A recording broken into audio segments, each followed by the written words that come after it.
ನೋಡಿ friends, dragon ಹಣ್ಣಿನ ಗಿಡ. ಇದು ನೆಟ್ಟು 3 ವರ್ಷಗಳಾಗಿದೆ.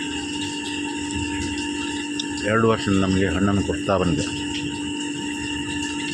ನಾವೀಗ ಅದರ ಗಿಡವನ್ನೇ ತೆಗೆದು ಪುನಃ ಮತ್ತೊಂದು ಗಿಡವನ್ನು ಮಾಡಲಿಕ್ಕೆ ಹೊರಟಿದ್ದೇವೆ. ಒಂದು ಮನೆಯಲ್ಲಿ ಒಂದು ಡ್ರ್ಯಾಗನನ್ನು ಒಂದು ತೋಟದ ಒಂದು ಬದಿಯಲ್ಲಿ ನೆಟ್ಟುಕೊಂಡ್ರೆ ಹಣ್ಣನ್ನು ಕೊಡ್ತಾ ಇರ್ತದೆ. ಯಾವುದೇ ಕಷ್ಟಗಳಿಲ್ಲ. ನೆಟ್ಟು ಸ್ವಲ್ಪ ನೀರು ಬೇಕಂತಿಲ್ಲ. ಹೆಚ್ಚಿಗೆ ಸ್ವಲ್ಪ ಗೊಬ್ಬರ ಮಣ್ಣನ್ನು ಹಾಕಿದರೆ ಅದು ಯಾವುದೇ ತಕರಾರಿಲ್ಲದೆ ಹಣ್ಣನ್ನು ಕೊಡ್ತಾ ಇರ್ತದೆ. ನೋಡಿ, ನಾವು ಮೊದಲಿಗೆ ಒಂದು ಗಿಡವನ್ನು ಮಾಡಿದ್ದು. ಈಗ ಇದರಲ್ಲಿ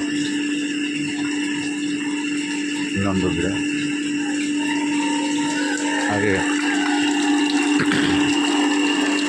ಮತ್ತೊಂದು. ನಿಮಗೆ ಎಲ್ಲಿ ಅನುಕೂಲ ಇದೆಯೋ ಅಲ್ಲಿ ಈ ಗಿಡವನ್ನು ಮಾಡ್ಕೊಳ್ತೀವಿ.